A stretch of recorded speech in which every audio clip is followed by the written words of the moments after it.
在很多关于世界长寿之地的榜单里，汉萨族几乎是一个绕不开的名字。在网络上，这里被描述成没有癌症的地方，居民轻松活到120岁，甚至有人把它称为地球上最接近伊甸园的角落。在这些叙述中，这个高原长寿村的生活仿佛早已脱离了现代世界，无病无灾，也不衰老。地理上的封闭好像让汉萨族的生活方式得以长期延续，也为外界的想象留下了空间。然而，随着交通改善，学术研究增多，关于汉萨族的说法也开始出现分歧。一方面，这里确实存在不少高龄老人；另一方面，关于平均寿命远超全球水平、几乎不患现代疾病的说法，却难以被完整验证。汉萨族是否真的比世界其他地区的人活得更久？如果是，这种长寿来自哪里？是饮食、环境，还是生活方式？又有多少内容是在传播过程中被不断简化甚至夸张的结果？要回答这些问题，仅靠传说并不够。本期我们将走进高原深处，看看这个长寿民族是如何保持长寿闻名世界。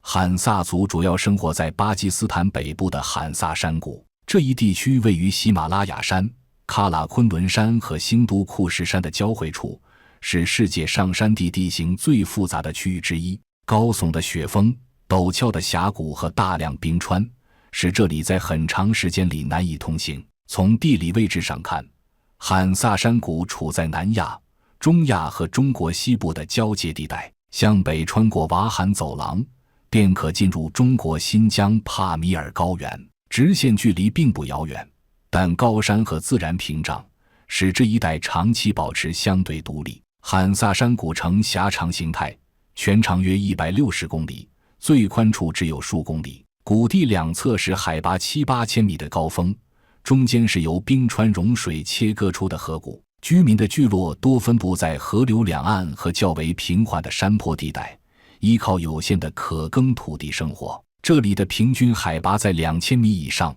空气稀薄，昼夜温差明显，冬季寒冷漫长，部分山口会因积雪封闭数月。过去很长一段时间，汉萨山谷与外界的联系主要依靠步行或处理运输，往返一次往往需要数天甚至更长时间。直到20世纪中后期，中巴友谊公路的修建，才让这一地区与外部世界建立起稳定的交通连接。在此之前，外来物资进入汉萨山谷十分有限，居民的生活基本依赖本地生产。自然条件对生活方式的影响十分直接，可耕地面积狭小，使得农业以梯田形式展开，依山势层层开垦。灌溉水源主要来自冰川融水，需要通过人工水渠引入农田。水渠的维护是村落集体协作的重要内容之一。由于地形封闭，汉萨山谷内部形成了相对稳定的居住格局，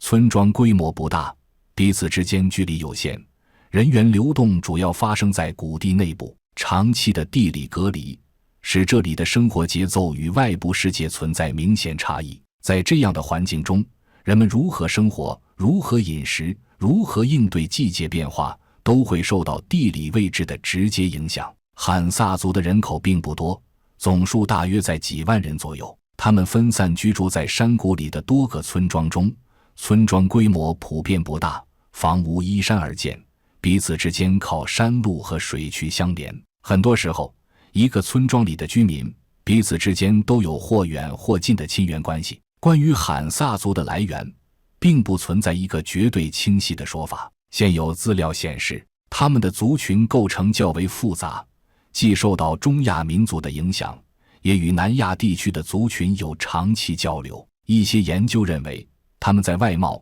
语言和生活习惯上都带有明显的混合特征。汉萨族使用的语言与周边民族并不完全相同，虽然也能听到外来语言的影响，但在日常生活中，山谷里的居民仍然更习惯使用本族语言交流。这种语言环境在一定程度上加强了族群内部的认同感。宗教在汉萨族的生活中占据重要位置，但并不以严格的形式存在。日常生活中，宗教更多体现在节日、仪式和伦理规范中，而不是频繁的仪式活动。村庄里的关系往往比宗教身份更直接地影响个人生活。在罕萨山谷，传统的等级观念并不突出，村庄内部更强调互助和协作，而不是严格的阶层区分。修水渠、收割作物、修缮道路，这些需要集体完成的事情，通常由村民共同参与。由于地理环境封闭，罕萨族很早就形成了较强的自给能力，衣食住行大多在山谷内部解决，外来物品在过去并不常见。这种生活方式使得村庄之间的联系十分紧密，也减少了对外部世界的依赖。在家庭结构上，多代同堂较为常见，老人通常与子女、孙辈生活在一起，而不是单独居住。年长者在家庭中保有一定话语权，但更多体现在经验和协调上，而非命令。有意思的是，罕萨族其实并不记录年龄，过去很长一段时间里，出生日期并没有被精确记录下来，年龄更多是通过事件来估算。在现代交通尚未进入之前，外界对罕萨族的认知十分有限。正因为如此，当一些旅行者和医生第一次进入这里时，这个看似与世隔绝的群体很容易被贴上各种标签。谈到罕萨族，饮食几乎总是最先被提起的话题，很多视频和文章会直接把他们的饮食称为长寿食谱。但如果把这些食物放回罕萨山谷的现实环境中，在高山深谷中可选择的食材并不多。罕萨族的主食以谷物为主，主要是小麦、燕麦和小米。这些粮食耐寒、耐储存，适合在高海拔地区种植。加工方式也相对简单，多以磨粉、主食为主，很少进行精细处理。面饼、粗粥是日常餐桌上最常见的食物，口味并不复杂，也不会加入大量调味料。对罕萨族来说，食物首先是用来提供能量，而不是追求口感变化。蔬菜和水果在饮食中占据重要位置，但种类同样有限。土豆、豆类、耐寒蔬菜是日常摄入的主要来源。水果中，杏和葡萄尤为常见。杏树几乎是罕萨山谷的标志性植物之一。成熟季节，家家户户都会晾晒杏干，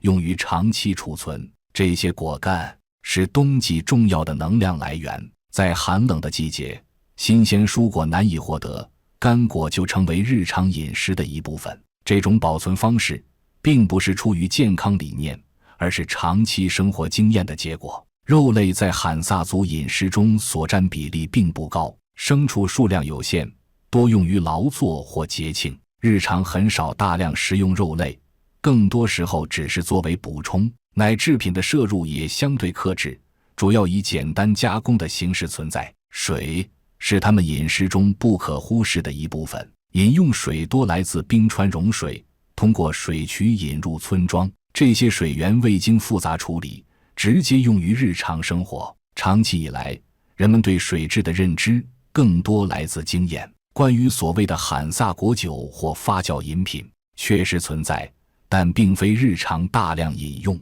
它们更多出现在特定节日或社交场合，而不是生活习惯。整体来看，罕萨族的饮食特点并不神秘，食材单一，加工简单，摄入量适中，食物来源稳定，浪费较少。这样的饮食结构与现代城市中高度加工、高糖高脂的食物形成鲜明对比。当然，并非就是说罕萨族的饮食习惯造就了长寿的存在，这种饮食并非完全理想，营养种类的不足在一些时期也会带来问题。在罕萨族，营养不良和某些维生素缺乏也是存在的。在罕萨山谷，清晨来得很早，天色刚刚发亮，村庄里就开始有动静，炊烟从屋顶升起，水渠旁传来取水的声音。这里的房屋多为实木结构，依山而建，屋顶平坦，既是储物空间，也常被用来晾晒粮食。罕萨族的一天通常从最基本的生活安排开始，做饭、取水、喂养牲畜，这些事情在家庭内部分工完成。由于地势原因，水源并不直接进入每一户人家，取水本身就是日常活动的一部分。农忙时节，大多数家庭都会在日出后不久前往梯田。梯田沿着山坡层层展开，看似整齐，却需要长期维护。每一道田埂，每一条引水渠，都是人工修筑的结果。一旦水渠堵塞或坍塌，农作物便难以存活。种植的作物以耐旱品种为主，播种、除草、收割都依靠人工完成，很少使用机械。这样的劳动强度不低，但节奏并不紧张。人们按照天气和季节安排工作，而不是被钟表驱动。老人并不会因为年纪增长而完全退出劳动，身体条件允许的情况下，他们仍然会参与一些轻度工作，比如看管牲畜、整理农具或照看孩子。在罕萨山谷，是否劳动更多取决于体力状况，而不是年龄数字。中午时分，劳作暂时停下，简单的午餐通常在家中或田间解决，食物不复杂，但足够填饱肚子。饭后，人们会短暂休息，避开正午的强烈日照。下午的时间多用于继续田间劳动或处理家务。有些家庭会修补工具、清理水渠，或者为即将到来的季节做准备。生活中的许多事物并不集中在某一个时间点完成，而是分散在日常之中。傍晚时分，村庄逐渐安静下来，牲畜被赶回圈内，炊烟再次升起。晚餐通常是一家人围坐在一起完成。夜晚的活动不多，没有复杂的娱乐形式，人们更习惯早早休息。当地人几乎从不患病，60-70岁根本不叫老人，80-90岁仍在地里劳作。罕萨人的平均寿命在100岁以上，而且很少生病，族里几乎不见癌症、心脏病、血压异常等现代人常见的慢性疾病。此外，他们连外貌和体能也都比实际年龄还要来得年轻许多。90多岁的老奶奶看起来只有40-50岁，他们被认为是世界上最健康的民族。在没有电力或照明条件有限的年代，夜晚几乎完全属于休息时间。即便在如今，部分村庄已经接入电力，生活节奏依然保持着相对稳定的状态。这样的日常生活看似单调，却具有很强的规律性。重复的劳动、固定的作息，让身体逐渐适应环境节奏。正是在这样的日常中，罕萨族度过了大部分人生。也正是这种节奏，后来被外界视为健康生活方式的样本。关于罕萨族的长寿印象，并不是一开始就以神话的形式出现的。20世纪中期，随着少量医生、探险者和研究人员进入罕萨山谷，他们注意到一个现象：在村庄里，年纪较大的老人并不少见。这些老人仍然能够行走、劳动，与外界对高龄衰弱的印象存在差异。在当时的医疗背景下，这种现象显得格外突出。相比城市中逐渐普遍的慢性疾病，罕萨山谷里明显少见心脏病、糖尿病等问题。这些观察也被记录在早期的医学考察报告和旅行笔记中。英国医生罗伯特·麦卡森是最常被提及的名字之一。他在研究饮食与健康的过程中，对罕萨地区产生兴趣，并对当地居民的生活方式进行了长期关注。麦卡森认为，罕萨族简单的饮食结构和高强度体力活动是他们健康状况良好的重要原因。这些观点在当时的学术环境中具有一定吸引力。工业化社会中，慢性病逐渐增加，而罕萨山谷的生活方式看起来与之形成了鲜明对比。此外，罕萨族居民的精神状态也常被提及。他们的生活节奏相对稳定，社会关系紧密，很少出现长期孤立的个体。这种状态被部分研究者视为影响健康的潜在因素。随着相关资料被不断引用，罕萨族很少生病老人依然能劳动的描述逐渐固定下来，并开始在不同国家的书籍和文章中出现。到了20世纪后期，一些日本学者也对罕萨地区展开调查，试图从生理层面解释这种现象，例如对细胞老化、饮食成分等方面进行分析。这些研究进一步强化了罕萨族与长寿之间的关联，但在传播过程中，原本谨慎的表述逐渐被简化为更容易理解也更吸引眼球的结论。高龄个体的存在被当作整体特征来解读，健康状况较好的群体被视为几乎不生病的例证，也是更被我们熟知的罕萨族人长寿的现象。随着罕萨族逐渐被外界认识，长寿这个标签开始在不同语境中被反复使用。最常见的说法之一是罕萨族平均寿命超过120岁，可事实真是如此吗？这一数字在网络文章和健康类书籍中频繁出现，却很少附带清晰的统计来源。在实际调查中，罕萨山谷长期缺乏系统的出生和死亡记录，很多人的年龄只能通过回忆和事件推测。在这种情况下，高龄个体的存在很容易被当作整体特征。一个村庄里有几位年纪明显偏大的老人，经过多次转述，就演变成全体居民普遍长寿。另一类广泛流传的说法是这里900年没有癌症和慢性病。这一说法最初源自早期医学观察，但原意是在当时样本中发现较少，而不是完全不存在。在后续传播中，这种差别逐渐被忽略。部分健康读物和养生类文章为了强调饮食或生活方式的重要性，往往会选择极端案例作为例证。罕萨族恰好符合远离现代文明生活方式简单的想象，于是成为理想素材。此外，一些数据在跨文化传播中被反复引用，却缺乏更新。早期研究的背景、方法和局限很少被完整呈现，读者看到的往往只是结论性的描述，而非完整过程。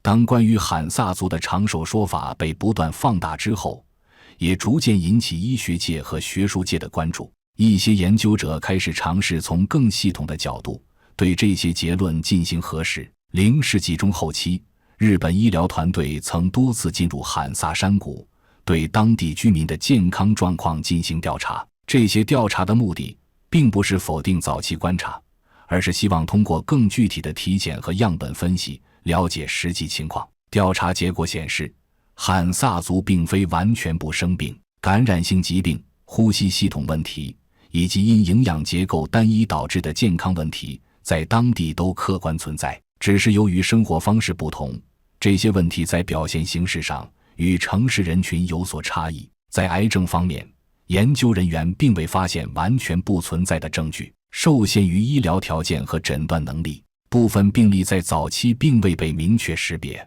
这一点在早期观察中容易被忽略。此外，学者们也注意到年龄统计的困难。由于过去缺乏完整的出生记录，很多老人的年龄是根据重大事件推算得出。这种方式在小范围内可行，但在进行总体统计时会产生较大误差。例如，有些被认为超过100岁的老人，在后续核实中被发现年龄明显低于此前的估算。这并不意味着刻意虚报，而是记录方式本身存在局限。在生活条件方面，研究人员指出，罕萨族的健康状况并不能简单理解为优于现代社会。高强度体力劳动和医疗资源有限，也意味着在面对严重疾病时，风险并不低。一些研究还提到，过去的高死亡率可能集中在婴幼儿和青壮年阶段，而能够活到高龄的人本身就是经历过筛选的群体。这种现象